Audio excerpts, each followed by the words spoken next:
Hello बच्चों, सभी को नमस्कार। आइए आज हम वर्ग संख्याओं के बारे में समझते हैं और पाइथागोरीय त्रिक के बारे में समझते हैं। सबसे पहले हम देखते हैं वर्ग के बारे में कि वर्ग कहते किसको हैं। आप लोग को पहले से पता है कि वर्ग में दोनों भुजाएं यानी लंबाई और चौड़ाई दोनों बराबर होती है, यानी चारों भुजाएं बराबर होती हैं। इसको कहते हैं क्षैतिज और इसको कहते हैं ऊर्ध्वाधर, या फिर इसको कहते हैं ए वाली रेखा खड़ी रेखा है और ए है खड़ी, और इसको कहते हैं आड़ी रेखा। इस ए रेखा ऐसे जो ऐसे होती है इसको कहते हैं आड़ी रेखा, और इसको जो कहते हैं खड़ी रेखा। तो वर्ग में आड़ी रेखा जितनी बड़ी होती है, खड़ी रेखा भी उतनी ही बड़ी होती है। ये आड़ी रेखा और खड़ी रेखा यानी चारों रेखाएं बराबर होती हैं, चारों भुजाएं बराबर होती हैं। इसी के आधार पर वर्ग अब हम समझ चुके हैं। आइए हम वर्ग संख्या के बारे में विचार करते हैं।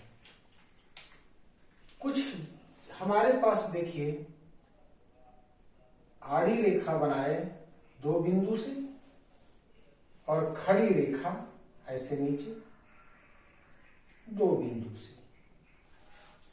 कितने हो गए? 4। इधर आड़ी बिंदु कितने? आड़ी रेखा, आड़ी और खड़ी, इसमें कितने कितने हैं?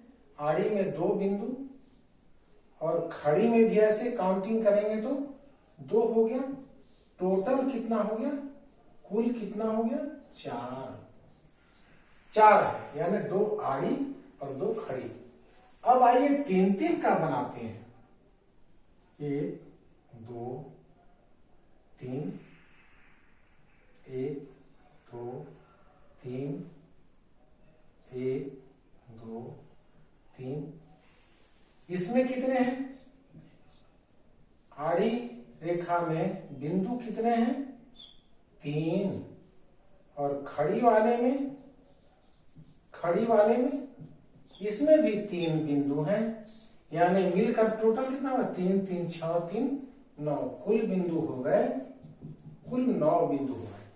यानी 9 को हम इधर से 3, इधर से 3, ये देखिए 3, ये देखिए 3, इधर से भी 3, यानी वर्ग के रूप में हो गया। तो ऐसी संख्याएं 9 4, ऐसी संख्याएं जिनमें आड़ी और खड़ी दोनों में बराबर हो, इनको कहते हैं वर्ग संख्या। यानी 4 वर्ग संख्या क्यों है? क्योंकि इसमें 2 आड़ी में भी है और 2 खड़ी में भी है, दोनों। तो इसीलिए इसके आधार पर वर्ग बनाया जा सकता है। अब 9 है, 9 वर्ग संख्या क्यों है? क्योंकि 3 आड़ी, एक बार और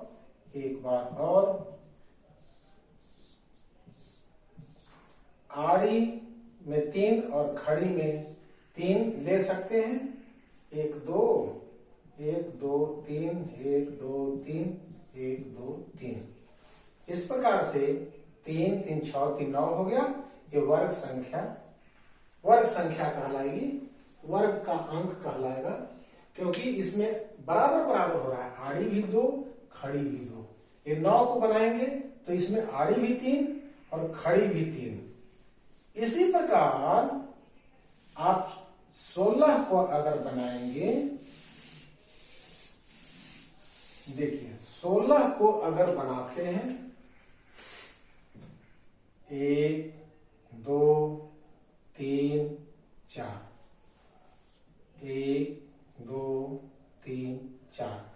क्या वर्ग संख्या है? नहीं है, क्योंकि इसमें आड़ी में 4 है और खड़ी में तो 2 ही है। आड़ी में निकला 4, 1 2 3 4, और खड़ी में कितना निकला? खड़ी वाले में कितना निकला? 2। तो वर्ग कहां बना?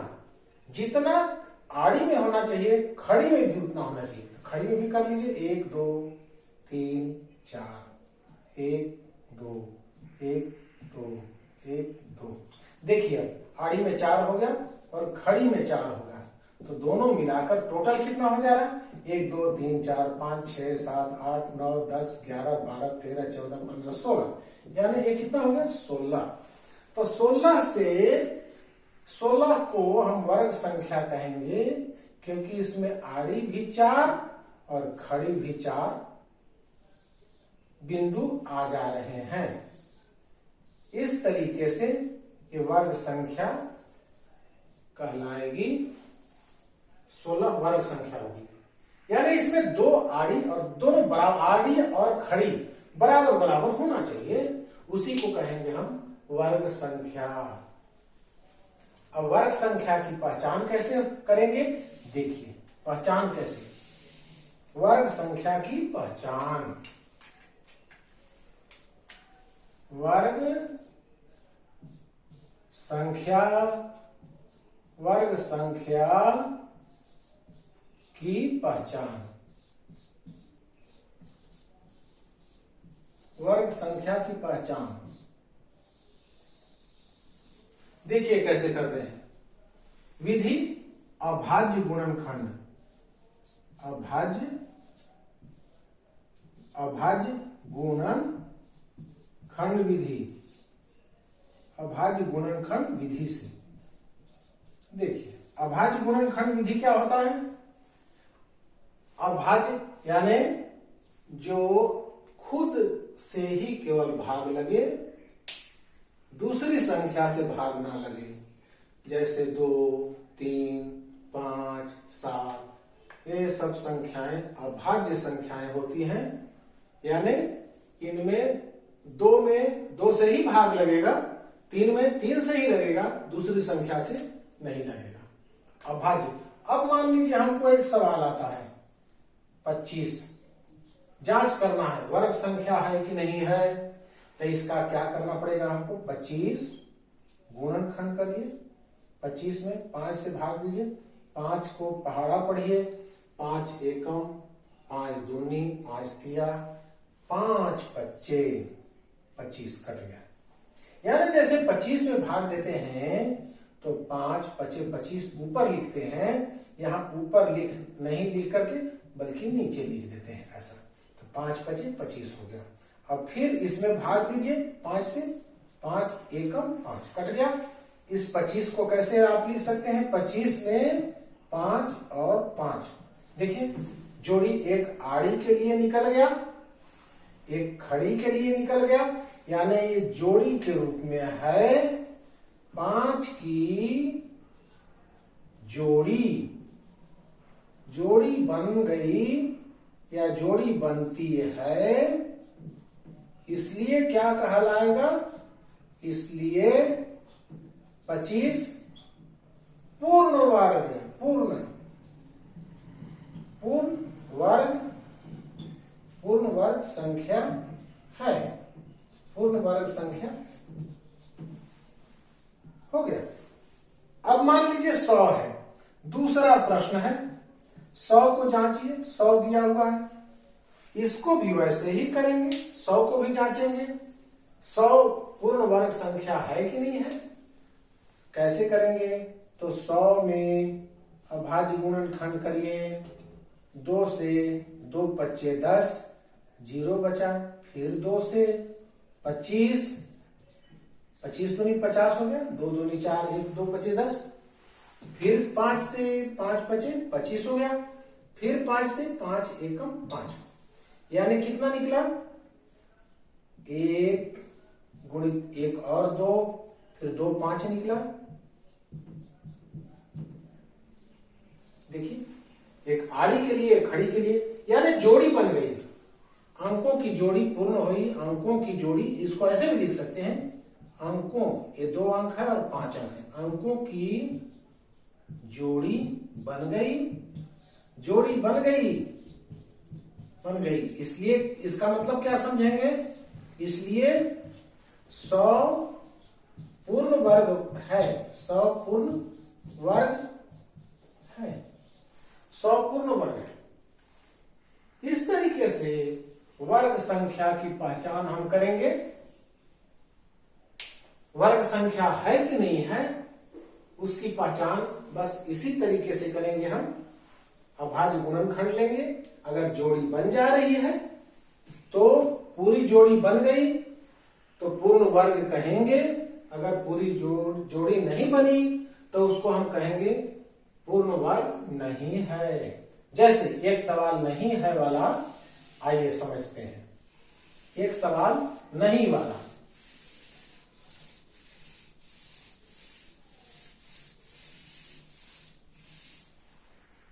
मान लीजिए 500, 500 को जांचना है, संख्या है 500, क्या पूर्ण वर्ग है, क्या पूर्ण वर्ग है, ये जांचना है, प्रश्न है। अब 500 को करिए, 500 2 से 2 दूनी 4, 1 2 5 10 2.5, इसके बाद 2 से 2 एकम 25, ठीक है। इसके बाद फिर 5 से 5 दूनी 10, 11 12, 5 5 25, फिर 5 से 5 5 25, फिर 5 एकम, ठीक है। कितना निकला, 2 गुणित 2, जोड़ी बन गई। अब ये फिर 5 गुणित 5, जोड़ी बन गई। इसके बाद 1 5, देखिए ये वाला 5 बच गया, तो लिखेंगे यहां 1 5, यहां 5 की जोड़ी नहीं बनी, यहां 1 5 की तो जोड़ी नहीं बनी ना, यहां 1 5 की जोड़ी नहीं बनी, नहीं बनी।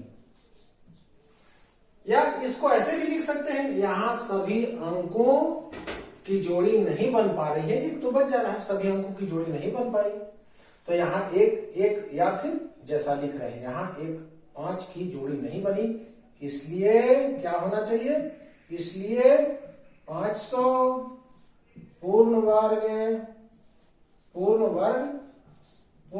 नहीं है, पूर्ण वर्ग नहीं है, ठीक है।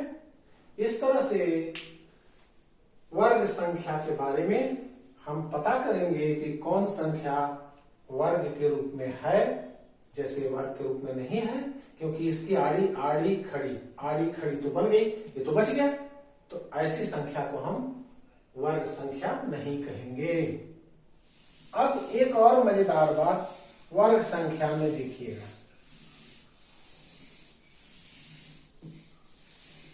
वर्ग संख्या जो होती है 2 भागों में टूटी हुई होती है। अब वर्ग ज्ञात करना, वर्ग कैसे ज्ञात करते हैं, वर्ग ज्ञात करना, आइए वर्ग ज्ञात करना हम सीखते हैं। जैसे इधर हम संख्या लिखते हैं, संख्या, और इधर वर्ग करते हैं उस संख्या का वर्ग। देखिएगा संख्या 1 है और 1 का वर्ग का मतलब होता है 1 का घात 2, यानी 1 गुणित 1, आंसर कितना है 1। ये वर्ग संख्या है। वर्ग संख्या अगर प्राप्त करनी हो, ये तो पता करने के लिए हम अभी देखे थे कि वर्ग संख्या है कि नहीं है, तो वर्ग संख्या में जोड़ी के रूप में पाए तो वर्ग संख्या है। और कैसे पता किए जोड़ी के रूप में, तो वह अभाज्य गुणनखंड लेकर के पता किए। अब किसी संख्या का अगर वर्ग निकालने के लिए आए तो वर्ग में घात 2 लगाएंगे, यानी उसको उसी से गुणा करेंगे, तो यह वर्ग संख्या हो गई। अब इसी प्रकार 2 का स्क्वायर यानी 2 गुणित 2 बराबर 4। 3 संख्या 3 का वर्ग निकालेंगे तो कितना होगा, 3 गुणित 3 यानी 9, 4 का 4 स्क्वायर यानी 4 गुणित 4 बराबर 16, 5 का 5 का स्क्वायर बराबर 5 गुणित 5 यानी 25, 6 का वर्ग करेंगे तो 6 गुणित 6 बराबर 36। अगली संख्या इधर देख लीजिए, संख्या और वर्ग संख्या, इसमें 6 तक हो गया। अब 7 का करिए, 7 का वर्ग करेंगे तो 7 गुणित 7 यानी 49, 8 का करेंगे तो 8 स्क्वायर यानी 8 गुणित 8 यानी 64 हुआ। ठीक है, अब देखिए 9 का करेंगे तो 9 का स्क्वायर यानी 9 गुणित 9 81 हुआ। ठीक है, और 10 का करेंगे तो 10 का स्क्वायर यानी 10 गुणित 10 बराबर 100 हुआ। ठीक है, इतना हुआ। अब इसमें देखिए क्या मजेदार बात है, इसमें देखिए सम संख्या कौन कौन है। ये 2 सम संख्या है, 4 सम संख्या है, 6 सम संख्या है। जैसा कि आपको विदित होगा, सम संख्या उसको कहते हैं जिसमें 2 का पूरा पूरा भाग लग जाए और ना लगे तो विषम संख्या। जैसे 5 में नहीं लगेगा, 2 दूनी 4, 1 तो बच जाएगा, इसीलिए 1 में ये 5 नहीं, सम संख्या नहीं है। यह देखिए सम संख्या है, ये सम संख्या। खास बात क्या कर देख रहे हैं, देखिए सम संख्या का वर्ग लिए तो ये भी सम आ गया, ये भी सम। ये 4 का वर्ग लिए तो ये क्या हो गया, सम संख्या, यानी सम का वर्ग सम। यहां देखिए 36 में 2 से लास्ट इकाई अंक तो 6 है, तो इसका मतलब 2 से भाग लग जाएगा, ये भी ओके राइट हो गया। 10 सम संख्या है तो 100 में 2 से भाग लेगा। फिर 8 था, 8 में 64 आ गया, देखिए ये सम संख्या। यानी निष्कर्ष क्या निकला, निष्कर्ष सम संख्या का वर्ग सम होता है। सम संख्या का वर्ग क्या होता है, सम संख्या होता है। और विषम का देखिए 1 का 1 आया, 3 का 9, 2 से भाग नहीं लगेगा, विषम है। 5 का 25, 2 से पूरा पूरा भाग नहीं लगेगा। इसी प्रकार 7 सत्ते 49 वर्ग संख्या है, इसे पूरे 2 का भाग नहीं लगेगा। 24 दूनी 48, 1 बच जाएगा। इसी प्रकार विषम संख्या का वर्ग क्या होता है, विषम होता है। 3 विषम है तो विषम का वर्ग विषम, सम का वर्ग वर्ग। तो इस तरीके से एक नियम हुआ, यहां पर हम लोग प्राप्त किए कि सम संख्या का वर्ग सम संख्या होती है, विषम संख्या का वर्ग विषम संख्या होता है। इस तरीके से ज्ञात हुआ। अब इसमें खास बात और एक देखिए जो वर्ग संख्या है, वर्ग संख्या जो हम प्राप्त किए, इसमें देखिए तो क्या क्या इकाई के स्थान में क्या क्या मिला है। इकाई के स्थान में देखिएगा क्या क्या मिल रहा है। यहाँ इकाई के स्थान में 1 मिला है। वर्ग संख्या जो भी है उसके इकाई का अंक, इकाई के स्थान पर क्या क्या बैठा है, इकाई का अंक क्या क्या होना चाहिए, या तो 1 या फिर 4 या फिर यह देखिए 9, फिर 6, इसमें देखिए 5, फिर क्या होगा 6 तो आ चुका है, फिर 9 तो आ चुका है, 4 आ चुका है, 1 आ चुका है, 00 ऐसा क्या क्या नहीं आया। सारी संख्याओं का वर्ग संख्या में ऐसा हम प्राप्त करते हैं। और क्या क्या नहीं आया, देखिए ये कौन कौन नहीं आया। एक इसमें क्या क्या घट रहा है, देखिए तो इसमें 2 है, कहीं 2 नहीं आया। फिर देखिए तो 7 है क्या, वर्ग संख्या की इकाई के स्थान में। ये सारे अंक जो हैं वर्ग संख्या के इकाई के स्थान से हमने लिए हैं। इकाई क्या है, वर्ग संख्याओं के इकाई के स्थान से कलेक्ट किए हैं। तो ये इकाई के स्थान में जहां जहां होंगे वो सब वर्ग संख्या कहलाएंगे, और नहीं तो वर्ग संख्या नहीं है। तो जो जो नहीं आया वर्ग संख्या में, जो जो नहीं होता है वो क्या नहीं होता है, देखिए घट रहा है, क्या 2 घट रहा है, इसके बाद 7 घट रहा है, 2 7, इसके बाद देखिए 9 भी घट रहा है, 9 भी घट रहा है, 2 7 9, देखिए 8 भी घट रहा है, 9 नहीं 8 9 तो है ही इसमें, 2 7 8 ये सब घट रहा है। फिर और क्या घट रहा है, 3 देखिए 3 नहीं है, 3, तो इसका मतलब क्या है कि 2 2 3 7 8, अगर 2 2 3 7 8, देखिए वर्ग संख्या में नहीं है, वर्ग संख्या में कहीं भी 2 3 7 8 नहीं है। तो एक नियम हमको पता चल गया कि अगर किसी संख्या के इकाई में 1 4 9 6 5 00 फिर 4 0 ऐसा अगर है तो हम वर्ग संख्या कहेंगे, और अगर नहीं है अर्थात इकाई के स्थान में अगर या तो 2 है या 3 है या 7 है या 8 है, तो इन सबों को ए इकाई के स्थान में अगर ए आ गया तो उसको खारिज कर देंगे कि वर्ग संख्या है ही नहीं, क्योंकि वर्ग संख्या में 2 3 7 8 प्रतिबंधित है। देखिए कहीं भी नहीं दिख रहा है 2 3 7 8, इकाई के अंक में 2 3 7 8 कहीं नहीं, इसलिए 2 3 7 8 नहीं होना चाहिए वर्ग संख्या में, केवल इतनी ही होता है। तो दो प्रकार की बातें हम हुई, एक तो सम संख्या का वर्ग सम, विषम का वर्ग विषम, और दूसरी बात क्या हुई कि वर्ग संख्या जो होती है उसमें 2 3 7 8 नहीं होते हैं। आइए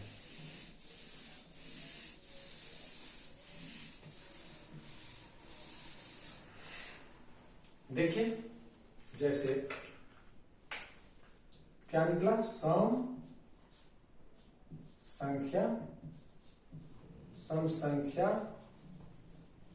का वर्ग, सम संख्या का वर्ग क्या होता है, सम संख्या का वर्ग बराबर ये सम संख्या, और विषम संख्या का वर्ग क्या हो जाएगा, विषम संख्या। ठीक है, ये नियम आपको याद रहना चाहिए। इसके बाद और क्या है, जिस संख्या के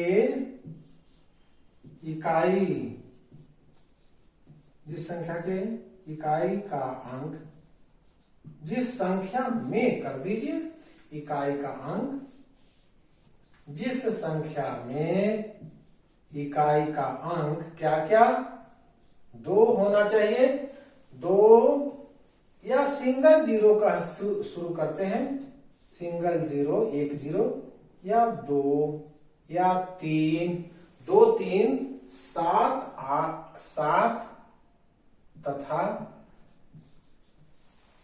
जिस संख्या में इकाई का अंक 0 2 3 7 तक या कर दीजिए या 8 हो, तो वह संख्या क्या होगा, वर्ग संख्या नहीं होगी, वर्ग संख्या नहीं होगी, वर्ग संख्या नहीं होगी। ये हो गया, ये याद करना है आपको, इसको याद रखना है। 2 3 7 या 8 नहीं होना चाहिए, वो संख्या वर्ग संख्या नहीं होगी, देख करके आप याद कर सकते हैं।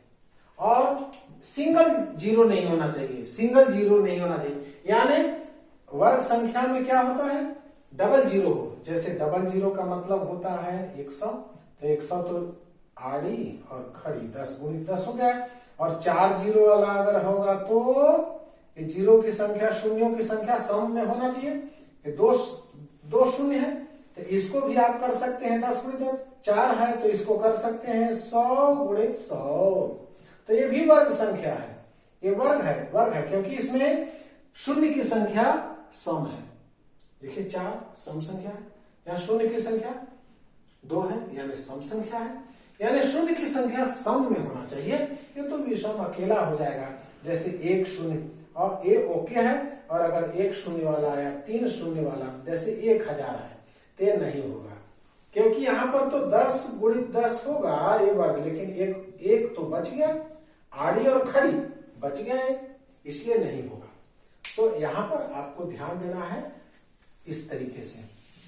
अब आइए हम एक नई बात आपको सिखाते हैं। यह टॉपिक हो गया वर्ग संख्या का। अब पाइथागोरीय त्रिक क्या कहलाता है, इसको हम बताते हैं आपको। पाइथागोरीय त्रिक, पाइथागोरीय त्रिक होता है, त्रिक यानी 3 संख्या, त्रिक यानी 3, त्रिक यानी 3 होता है। तो 3 संख्या, पाइथागोरीय त्रिक, त्रिक यानी 3, पाइथागोरीय त्रिक 3 ऐसी संख्याएं, खास प्रकार की संख्याएं, यानी 3 संख्याओं की तिकड़ी, कोई मनमाना 3 संख्या नहीं है कि कोई भी 1 2 3 ले लीजिएगा, ऐसा नहीं है। खास 3 संख्याएं हैं, उन्हीं का तीनों का मिला जुला नामकरण है पाइथागोरीय त्रिक। जैसे एक संख्या 2, एक संख्या 3, एक संख्या 5। देखिएगा ये पाइथागोरियन ट्रिपलेट्स हैं, यानी पाइथागोरीय त्रिक है, पाइथागोरीय त्रिक, पाइथागोरीय त्रिक है। इसको जांच करने के लिए कैसे पाइथागोरीय त्रिक कहलाया, इसको हम जांच रहे हैं। सबका वर्ग कीजिए, 2 का वर्ग कीजिए, कितना आ जाएगा, 2 गुणित 2 यानी 4, ठीक है। 3 का वर्ग कीजिए, 3 गुणित 3 यानी 9। 5 का वर्ग कीजिए, 5 गुणित 5 यानी 25। अब देखिए बड़ी संख्या का वर्ग 25 अकेला है, और छोटी संख्या 3, इनका और इनका, ये छोटी संख्या, इनका वर्ग को जोड़ेंगे तो 3 4 5, 3 4 होना चाहिए, 4 गलत कर दिया मैं, सॉरी। 4 का वर्ग करिए, 4 गुणित 4 यानी 16। अब इनको देखिए, जोड़ने पर 25, 16 9 25 आ गया, और ये अकेला वर्ग 25 है, अकेला वर्ग 25 है, यानी 3 4 5 जो एक ट्रिक है, पाइथागोरीय त्रिक कहलाएंगे 3 4 5।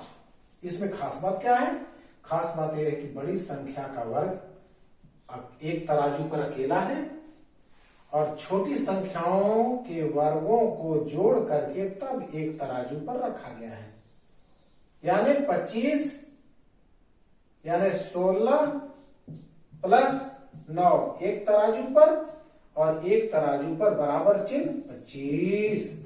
देखिए, यानी ये क्या है, छोटी संख्याओं के वर्गों का योग बराबर बड़ी संख्या के वर्ग के बराबर। तो इस तरीके से क्या होता है, 3 square is equal to 4 square is equal to 5 square, यहां ऐसा है, ओके है, ये हो रहा है इतना 3 3। देखिए तो ऐसा यहां पर छोटी संख्याओं के वर्गों का योग जो है बड़ी संख्या के वर्ग के बराबरी कर दे रहा है, इसलिए यह क्या है, पाइथागोरीय त्रिक कहलाएगा। और अब देखिए 1 2 3, इसको जांच करते हैं। 1 का वर्ग कीजिए तो 1 गुणित 1 हो गया यानी 1। 2 का वर्ग कीजिए तो 2 दूनी 4 हो गया, 4 हो गया। और 3 का वर्ग कीजिए तो 3 गुणित 3 यानी 9 हो गया। तो देखिए तो क्या यह जो वर्ग है प्लस छोटी एक और संख्या 4 है, क्या ये बराबर है 9 के? बड़ी संख्या का वर्ग के बराबरी कर दें।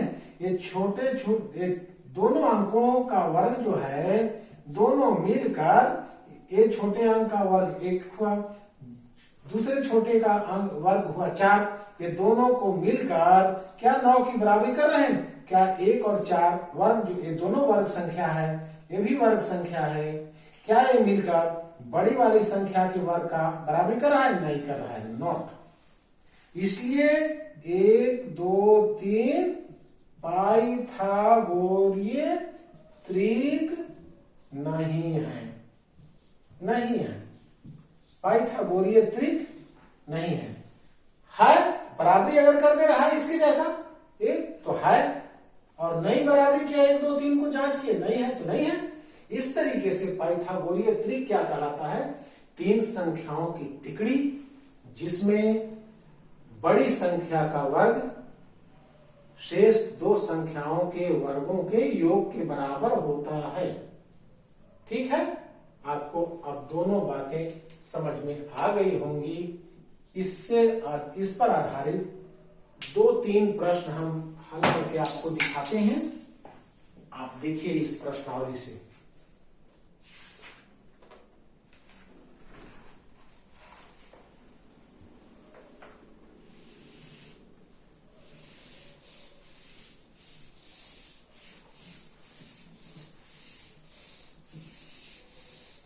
बहुत ही आसान है, बहुत ही सरल प्रश्न है। आप देखिए, इसको बनाइएगा। एक्सरसाइज 1.1 प्रश्नावली 1.1 से पेज नंबर है 7। क्या कहता है? निम्न संख्याओं के गुणनखंडों के जोड़े बनाकर बताइए कि संख्याएं पूर्ण वर्ग हैं अथवा नहीं। तो पहला प्रश्न देखिए, हमको बताना है कि संख्या पूर्ण वर्ग है कि नहीं। एक सवाल 164 आपके सामने बनाते हैं। कैसे बनाते हैं? 164 को 2 से भाग दीजिए, 2 8 16, 2 दूनी 4 हो गया। इसके बाद 2 से आगे बढ़िए, 2 से 2 चौका 41 हो गया। अब देखिए 2 गुणित 2 गुणित 41 और किसी से भाग नहीं जाएगा, इसलिए एक एक्स्ट्रा हो गया 41। यहां 41 की जोड़ी नहीं बनी।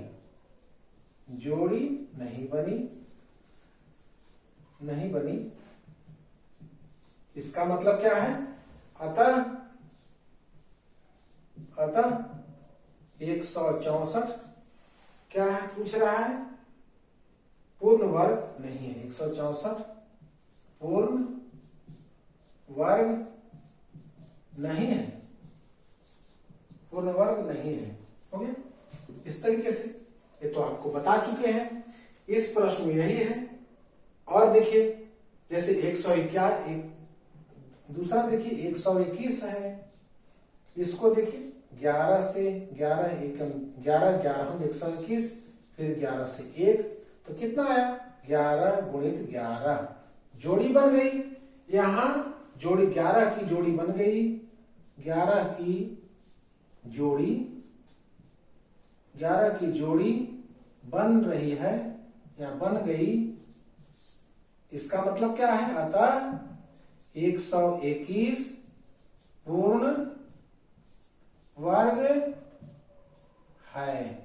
ठीक है, इस तरीके से आपको हल करना है।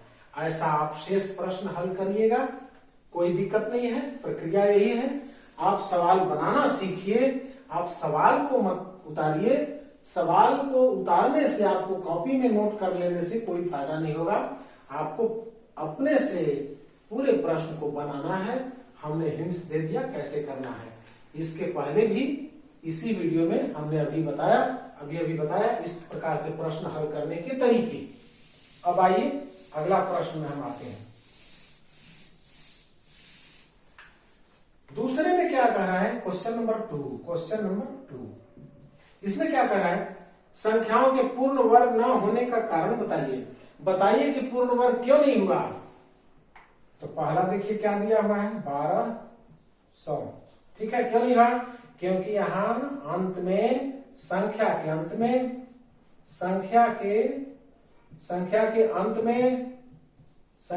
में क्या है? ये शून्य जो है वो शून्य की संख्या कितनी है? विषम है। में शून्यों की संख्या विषम में है। विषम है। सम रहता तब ना, जैसे 3 जीरो है तो 1 जीरो और गुणित 1 जीरो वाला आइटम आड़ी और खड़ी में डालेंगे, एक तो बच जाएगा ना। इसीलिए विषम में नहीं होगा, सम में होना चाहिए। शून्यों की संख्या विषम है, इसलिए 12,000 पूर्ण वर्ग नहीं है।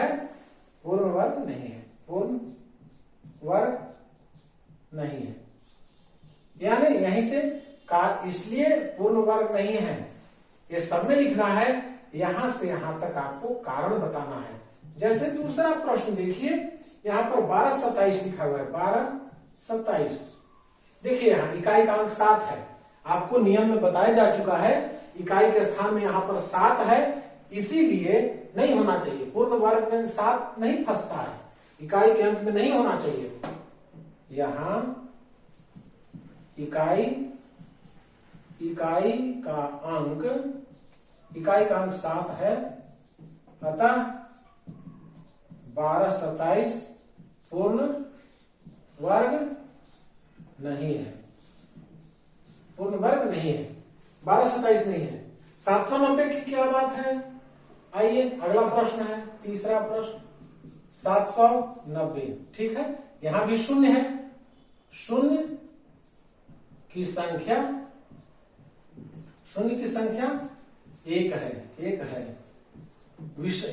विषम में है।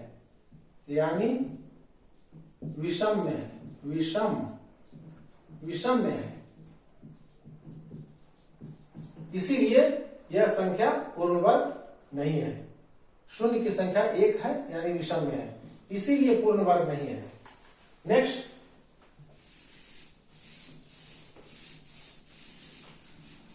अगला देखिए 1248 790 7 हो गया। 1248 अगला है क्वेश्चन नंबर 4 1248। फिर वही, यहां इकाई का अंक 8 है। यहां इकाई का अंक 8 है, बस यही है। इसीलिए 1248 पूर्ण वर्ग नहीं है। पूर्ण वर्ग नहीं है। इसके बाद पांचवें में देखिए क्या है, 165 और 000। यहां देखिए शून्य की संख्या इसमें क्या है? शून्यों की संख्या क्या है? विषम में है।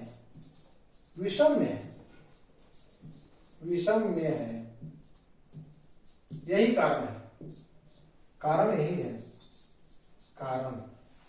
कारण केवल लिखना है, शून्यों की संख्या विषम में है। इसी प्रकार आगे आप बनाइएगा अपने से। ठीक है, अब देखिए अगला प्रश्न हम आते हैं क्वेश्चन नंबर 3 में। इस तरीके से आपको हल करना है। क्वेश्चन नंबर 3 में आइए। क्वेश्चन नंबर 3 ये क्या कहता है? निम्न संख्याओं में से किन संख्याओं का वर्ग सम संख्या एवं किन संख्याओं का वर्ग विषम संख्या है? यानी संख्या दी गई है, जैसे आपका पहला है 14, इसका किन संख्याओं का वर्ग जो है सम होगा? ये संख्या है, अब इसका वर्ग क्या होगा? वर्ग सम होगा कि विषम होगा, ये पहचानना है। बराबर ये सम संख्या है। देखिए 14 है, 2 से भाग लग जाएगा क्योंकि इकाई के स्थान में 4 है। सम संख्या है। अतः क्या हो जाएगा? वर्ग क्या, इसका वर्ग करेंगे तो 14 गुणित 14 वर्ग करेंगे तो क्या होगा? वर्ग भी सम संख्या होगा। वर्ग भी सम संख्या होगा। आपको बताया जा चुका है कि सम संख्या का वर्ग सम होता है, विषम संख्या का वर्ग विषम होता है, ये आपको बता चुके हैं। तो जो सम होगा उसका वर्ग सम होगा ऑटोमेटिक, विषम संख्या होगी तो उसका वर्ग ऑटोमेटिक विषम संख्या होगी। नेक्स्ट देखिए 277 दूसरा 277 यह है विषम है, विषम संख्या है, विषम संख्या है, अतः वर्ग भी विषम होगा, विषम संख्या वर्ग भी वर्ग विषम संख्या होगा, अतः वर्ग भी विषम संख्या होगा। चूंकि ये विषम है, देखिए 7 है लास्ट में, विषम संख्या है। सम संख्या रहता तो इकाई के स्थान में या तो 0 रहता, या 2 रहता, या 4 रहता, या 6 रहता, या 8 रहता। 2 का सम संख्या के रूप में हम इकाई का अंक बैठा रहता, यहाँ तो विषम के रूप में बैठा है, तो जाहिर सी बात है इस संख्या का वर्ग भी करेंगे तो विषम संख्या ही आएगा। इस तरीके से आप इन सबों को देखिए। जैसे तीसरे सवाल में क्या है, तीसरे सवाल क्या है 179, ये क्या निकल रहा है, विषम वाला निकल रहा है, विषम है तो इसका इसलिए वर्ग क्या हो जाएगा, वर्ग क्या होगा, विषम ही होगा, विषम है तो वर्ग विषम ही होगा। अब अगला क्या है 205 है, 205 है तो ये भी विषम संख्या है, कॉलम बना दें तो ये भी, इसलिए वर्ग भी विषम से इसका वर्ग भी विषम ही होगा। इस तरीके से आप इधर देखिए कि ये दी गई संख्या सम है कि विषम है, अगर सम है तो वर्ग भी सम, विषम है तो वर्ग भी विषम संख्या होगा। अब एक अगला देखिए क्या कह रहा है, अब एक चौथा सवाल क्वेश्चन नंबर 4 मनोरंजन के लिए है, रिक्त स्थानों की भर्ती करने के लिए कह रहा है। 11 का स्क्वायर है और इधर दिया हुआ है 121, ठीक है। इसके बाद यहां 101, इसका स्क्वायर है, इसका दिया हुआ है 1 0 10 फिर 20 फिर 1, ठीक है, इतना आया। अब देखिए 101, 1 0 0 2 0 फिर 1 का स्क्वायर है तो क्या आएगा, कितने अंक हो गए, एक कितना हो, क्या कह रहा है 1 1 डबल 1 1 डबल 0 हो गया। इसके बाद बैठाया 2, फिर लास्ट में डबल 0 फिर 1 लिख दिया, ठीक है। यानी फिर इसके बाद आगे क्या है 1 1, इसके बाद 000 3 0, तो 3 0 इसके बाद 3 क्या है 3 0 1, इसका वर्ग फाइंड आउट करना है कितना होगा। इसी प्रकार आगे बढ़ना है, एक के बाद 4 3 0 वाला है, एक के बाद 4, एक के बाद 4 0 1 का वर्ग, इसको भरना है। अब देखिए इसको कैसे भरना है, देखिए ये क्या किया है, एक शुरू में लिख दिया और लास्ट में लिख दिया, शुरू लास्ट, इसके बाद दोनों को जोड़कर लिख दिया 1 2, ठीक है। और इसके बाद इसमें देखिए ये क्या है 1 10, इसके बाद 1 0 बैठाया, इसके बाद दोनों को जोड़कर 2 लिख दिया, और फिर यहां से 1 0, फिर इधर से भी 0 1, और ऐसे यहां से यहां तक, इधर से 1 डबल 0 और फिर इधर उल्टा क्रम में 1 से डबल 0 किया और यहां 2 लिख दिया। यहां पर 1 000 है तो 1 000 लगा देंगे, 3 0, और यहाँ पर 3 जीरो लगाए। यहाँ देखिए एक क्या था, 3 जीरो लगाए थे, यहाँ पर 2 तो फिक्स ही आ रहा है, 1 और 2 जैसे जोड़ दिया। अब यहां से पलट गया, उल्टा कर दिए, 3 जीरो 1 जीरो, इसके बाद इधर 3 जीरो 1 हो गया। अब यहां से देखिए 4 जीरो, तो 1, इसका आंसर कितना आएगा, 1 के बाद 1 2 3 4 जीरो कर दिए, 4 जीरो लिख दिए। इसके बाद फिर 2 घर से लगाना है, यानी ये समझिए कि ये दोनों जोड़ करके लगा रहा होगा। ये पैटर्न जो हम सीख रहे हैं उसी के तर्ज पर हम कर रहे हैं। बीच में देखिए सब में 2 डालना है, सब में 2 जाना है, और इसी को पलट दिया है, शुरू का 10 और फिर इधर से 1 जीरो तो 0 1 जीरो तो 0 1, फिर इधर से 100, 1 के बाद डबल जीरो तो इधर डबल जीरो के बाद 1, ऐसा जमाते जाना है। इधर क्या हो जाएगा, फिर वही बात 4 जीरो 1 हो जाएगा। ठीक है, इस तरीके से आप इसको फिल इन द ब्लैंक्स। आगे क्या लास्ट में क्या कर रहा है, यहां पर देखिए लास्ट में यहां पर भरना है, और इधर क्या दिया है, 1 के बाद 2 2 4 5 जीरो दिया है, 2 2 4 5 जीरो, यहां दिया है 3 4 5 जीरो है, 5 जीरो है, इसके बाद 2 है, और फिर 5 जीरो है, 5 जीरो है, इसके बाद 1 है। तो इसका क्या है, इसका बराबर इधर वर्ग के रूप में क्या आएगा, 1, जैसे इधर आया था वैसे 1 2 4 जीरो 5 जीरो और 1 करके वर्ग आएगा। यही 5 जीरो करके 1 लगा देना है, वर्ग करना है। तो 1 के बाद 5 जीरो आया, 1 के बाद देखिए 5 जीरो आया, फिर बीच में 2 लिखना है, फिर 5 जीरो पलट करके 1, 5 जीरो पलटा जाएगा और 1 डाल देना है। यही पैटर्न इसका है, यह सिर्फ मनोरंजन के लिए बताया गया है। अब आप देखिए एक सवाल और भी पाइथागोरियन ट्रिक से संबंधित एक प्रैक्टिस के लिए किया है, 1-2 सवाल उसमें हम बता देते हैं आपको।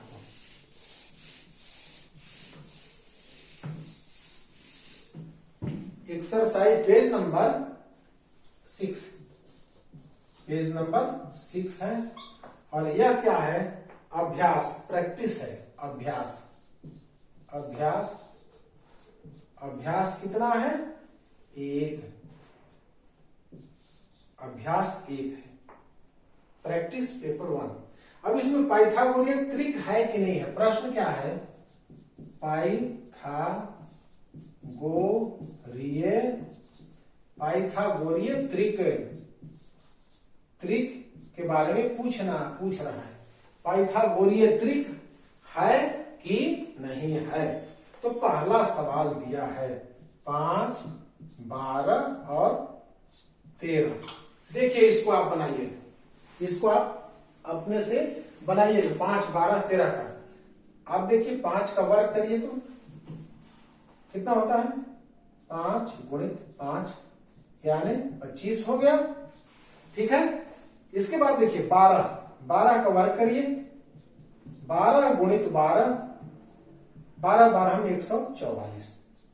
तो दोनों को जोड़ देने पर कितना आ रहा है, देखिए तो 4 और 5 9, और 4 और 2 6, 1 आ गया, बराबर 169 आया। और बड़ी संख्या का वर्ग 13 का वर्ग, 13 गुणित 13, तो 13 गुणित 13 करेंगे तो 169 आ गया।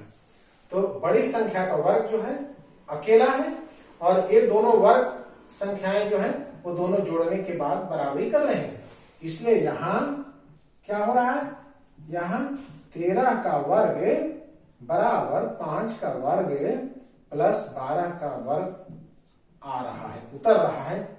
इसलिए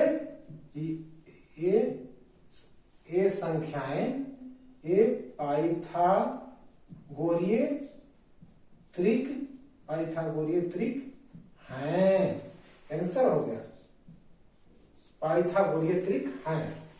इसी प्रकार दूसरा है, एक सवाल हम बनाएंगे, बाकी आप घर पर बनाइएगा। ठीक है, दूसरा इधर बना देते हैं। दूसरा 8 15 17, 8 सॉरी